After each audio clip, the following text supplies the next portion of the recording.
Hello everybody and welcome to One Player. Today on the table we have Escape from Station 52. This is another entry into the BGG Solitaire print and play contest. Another video in the series where we attempt to cover all of the entrants to this year's competition, the 10th anniversary.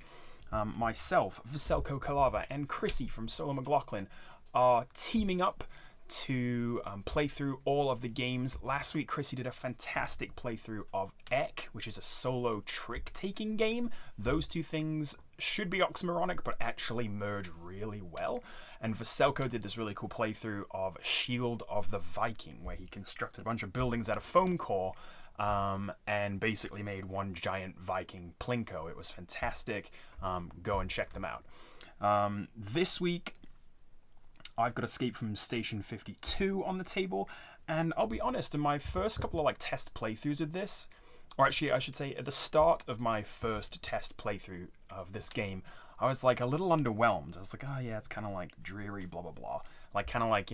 Rolling through the deck, nothing really happening. And then, well, not only did I realize I was playing it wrong, but then something just kind of clicked and everything started to make sense, and the deck became this tense, anxiety-provoking experience, which was full of dread and mystery, and I was so into it. By the end of the game, I played twice more. So the reason I chose this game is essentially it's based, or not based, but it's kind of inspired by the Alien franchise and Pitch Black and Dead Space and my favorite space horror movie of all time, which is Event Horizon. I flippin' love that movie, and this gives me big Event Horizon vibes. So I was like, I cannot turn this down. I gotta take a look, gotta check it out, and I was not disappointed. We are playing as Stella Hashiko. We are basically trying to, as the title suggests, escape from Station 52. And the way that we do that is by basically making our way down these various corridors of cards. We're going to face some threats. So these red cards are threats. Their power level notated on the front of the cards. We're going to be able to collect gear. That's these blue cards. We're going to be able to heal ourselves with green cards. And then there's gray cards, which are events. To win, we need to have the corridor clear of threats. We need to have 3 of the gear cards in our 3 gear cards in our inventory that are marked with a special exclamation point symbol. Essentially, you'll see them when they come out, but essentially it's you need this to escape, and we need the escape pod. So those are the cards we're going to be keeping our eyes out for.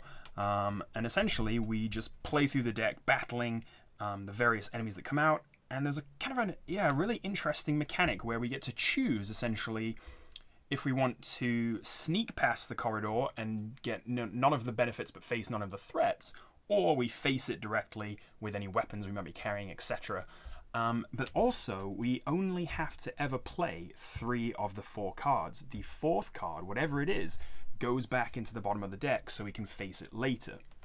So it this creates these really interesting and tricky choices where we're okay, well, do we want to face off against the amalgam, this happens to be the biggest boss in the deck, or do we want to face him head on and just take the damage up front, or do we want to put him back in there to know obviously that we're going to face him again later?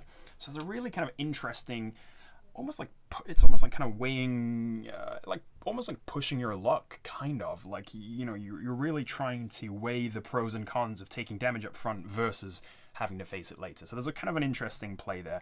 I'm just going to get straight into it. Having said that, it's already been 5 minutes, but I'm going to get straight into it, and you'll see how it works. So we start with 12 vitality. That's our life meter, and so we cannot face the amalgam right away because it would do 15 damage and we would immediately die. So this is going to go back to the bottom of the deck, and I'm okay with that. Even though it says if returned to the bottom of the deck we take 2 damage and reshuffle, that's okay, because these 2 cards are absolutely fantastic for a first hand. One being the backpack, which expands our as of yet empty inventory from 2 slots to 4. So backpack, there we go. And the flashbang. We return 1 threat from the corridor to the bottom of the deck without triggering its effect. So we bring this into our inventory. We immediately discard it from our inventory to use it. I can put that, let's put the discard pile like somewhere over here. And I'm going to place the amalgam back at the bottom of the deck without taking the damage and without needing to reshuffle. So this and then the final card, the Void, are going to go back on the bottom, and I would say that's a pretty cunning turn. We've got a flamethrower, we have a residual, and we've got, here's the little exclamation point we're looking out for. So this is one of the items we will need to collect. Now the choice is, obviously, do we put it into our backpack right away, knowing that it'll take up one of our precious inventory slots, or do we let it cycle back through the deck, knowing that we're probably not going to get to the escape hatch anytime soon? Well, that's the question, isn't it? What I will do is take the flamethrower. This can go into our arsenal right here. There's 1 slot for weapons, and essentially we are able to face off against, with the flamethrower, actually multiple threats. So we can distribute the damage at your discretion among the threats in the corridor, which is actually fantastic, because normally we would face 1-on-1 and then take the difference in damage. So imagine if this was swapped, for example, this was a 9 threat versus a 4 weapon, we would end up taking 5 damage and discarding both of these into the discard pile. As it is, I don't really want to waste a flamethrower on a 4-level threat, and so I think what I might do, I will probably take the data device because why not? So we've got 1 of our 4 inventory slots full. The thermal vision goggles I don't really care about as much. It looks at the top 4 cards of the deck, return them to the top or to the bottom. I suppose I'll take them just for now, and then we'll put the residual back on the bottom of the deck. Now we're piling up enemies back down there, but that'll be okay. All right, we've got. Oh, that's a real shame. So this sector lockdown is this sector lockdown essentially gets to eliminate our entire discard pile. There are plenty of cards which have us shuffle our discard pile back into the deck. So even if we think we've passed something, we actually often haven't. And if we decide to sneak past the corridor, we actually have to put the bottommost threat from our discard pile back in the deck too. This eliminates that, and we have to follow it right now because it's a grey card, and we always resolve the situation first, which is a shame because I even wouldn't have minded like distributing my damage, getting these 2 in the discard, and then doing this. But this is a real. Yeah, these 2 are eliminated, but that's a real shame because it's nice to be able to eliminate like a massive pile of cards rather than just 1. Alright, we're going to take the hunting knife. This hunting knife can be equipped in our arsenal simultaneously with another weapon, so that's pretty good. And then this fellow, if he's returned to the deck while there are 1 or more power 4 threats in the discard pile, which there are not, we have to return them all to the bottom instead. With that said, I think I'm going to do 3 damage with the hunting knife to the silhouette and take 3 damage myself, and then just put the distortion back on the bottom. I think I could, like I said, I could use my flamethrower and blast both of them, but I think that's what I'm going to do. Alright, we've got our first green healing card. Oh, that's, okay. Take 1 damage and 1 additional damage for each card you equip from this corridor. Okay, so we're going to take 1 damage, and I am going to equip this because I want to heal myself. So this is going to go in the discard pile. I'm going to take 1 damage for equipping this. I'll probably just use it, to be honest. So I'll use this, get back up to 11, and then I'm going to face the corrupted. So I'm going to face the Corrupted. I do 9 damage. It doesn't do any damage to me. And the submachine gun goes to the bottom of the deck. Now, this might be a good opportunity to... use my thermal vision goggles to see what the next corridor holds, but we also can possibly sneak. So let's see if we need to sneak past this one. We've got an energy bar, an aberrant, 2 aberrants, and a residual. Yeah, this is going to be a sneak for me. So we can sneak by returning these cards to the bottom of the deck. We take the bottommost threat, so that's the silhouette we just got past, and we're going to put them all on the bottom, and they're going to come up later, but we're just pushing off. The inevitable, essentially. Now I'm going to use my thermal vision goggles, because if I cannot sneak this next round. I can't sneak 2 rounds in a row. So I'm going to use my thermal vision goggles to look at the top 4 cards and see what the next corridor is going to be. 2, 3, and 4. Yeah, we're going to go ahead and want to put those at the bottom. It's all threats. So whatever else is here is probably going to be better than that. Plasma grenade, morphine shot, dense fog, and shotgun. So when sneaking, you can equip 1 card from this corridor without triggering any other effects. Well, unfortunately, I'm not sneaking, so this is going to get gone. We'll take the morphine shot into our backpack. We'll take the plasma grenade into our arsenal. The shotgun's going to go down to the bottom and lives to fight another day. Ooh, okay, yeah, we've got lots of weapons coming up. Ooh, the exoskeleton. Okay. Now, I know the amalgam is still pretty close to the bottom, so the exoskeleton is like the biggest weapon you can hold. It's a 10. You can't sneak while you've got it on, but it is mighty powerful, right? I can also just distribute this and immediately down the silhouette. I'll probably take... Do I take the nano regenerator and the plasma rifle and then the exoskeleton on the bottom? I'm asking a question, but I don't know. Aha! Oh!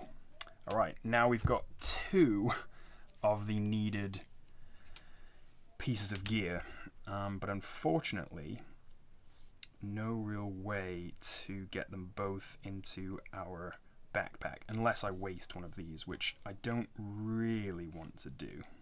Let's use our plasma rifle against the Corrupted. The painkillers don't take up an inventory slot, so I am going to just take those as kind of an extra little bonus.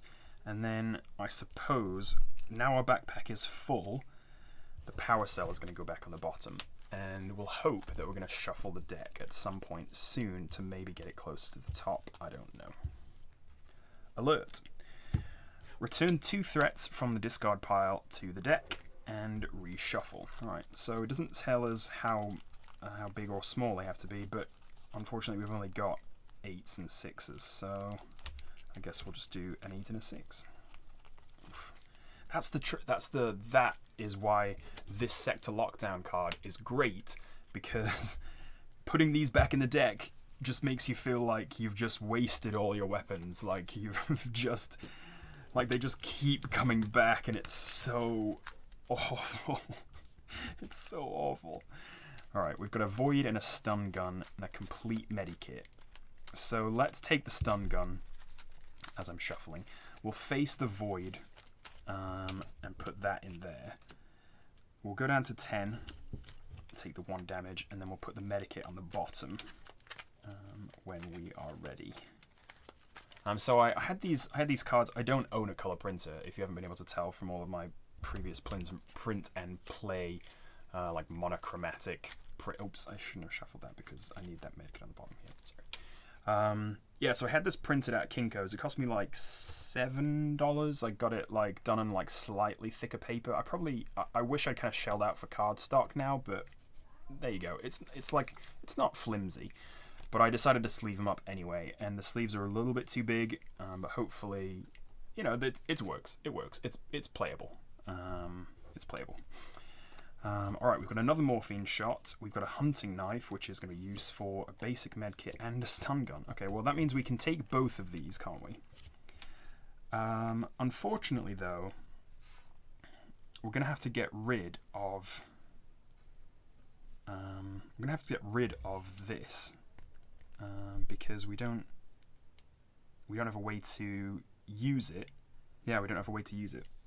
I don't want to waste a 9 or an 8 because I've still got 10 vitality. So this is going to go on the bottom.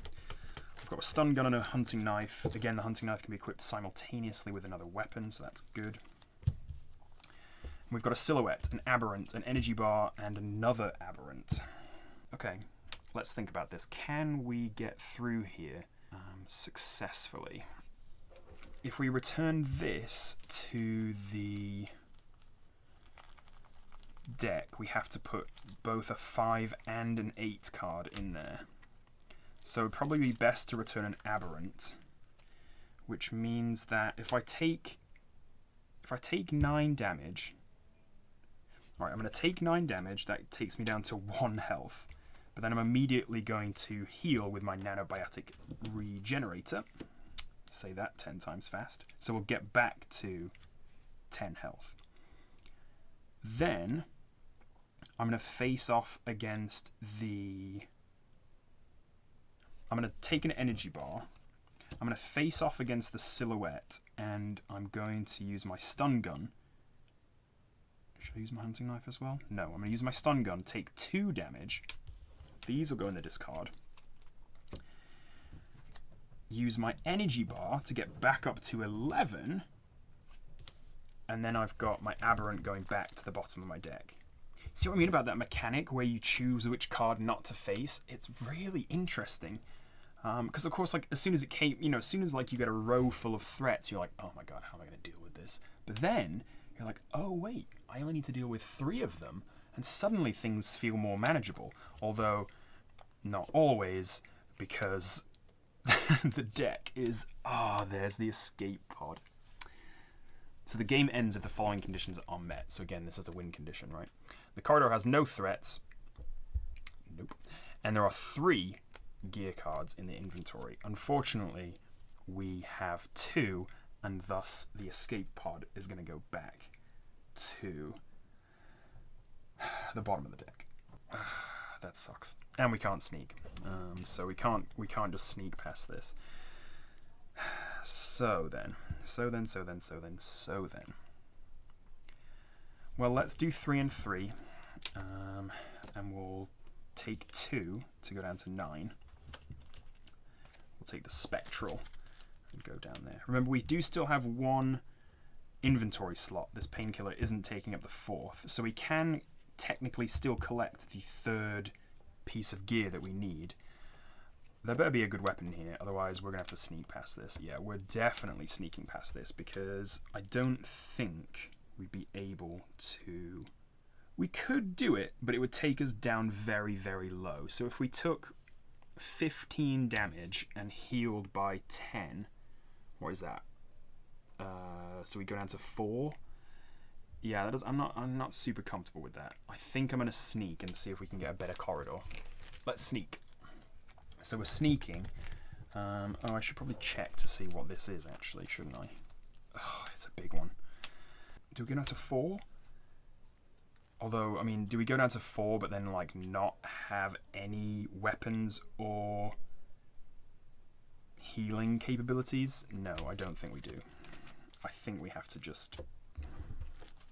We've just created a massive corridor down there of terrible, terrible... Aha, alright, there's our... Ooh, hello. Okay. Right. I'm going to take the exoskeleton, and I'm going to face off against the amalgam. I'm going to take 5 damage, which I knew I said I didn't want to do last time, but if I can get the amalgam out of the deck, it will make me feel slightly safer. So, I'm going to take 5 damage. I'm going to take the shotgun. The void's going back, and then I think I'm going to take my morphine shot, and I'm going to go back up to 12. Yeah, that's what I'm going to do. So Stella is good as new. We have only 2 heal, but we do have a shotgun. Let's see what this is. We can't sneak past this, unfortunately. Oh my goodness. And we've got another silhouette. We need to face the silhouette, because if we don't, we need to put, well, amalgam back, but also another silhouette, an aberrant, a void, anything over 4. So we need to face the silhouette, is what I'm saying. So let's do this. We'll face a silhouette and take 1 damage. That takes us down to 11. And our shotgun is, unfortunately, out. We'll take another 2 damage from the distortion and get that in here. And the residual can go on the bottom. So I'm down to 9. I could take my painkillers, but I'm not going to just yet. Because I want to save them for emergency purposes only. Power cell, there it is. Okay, alright. I think we need to take it.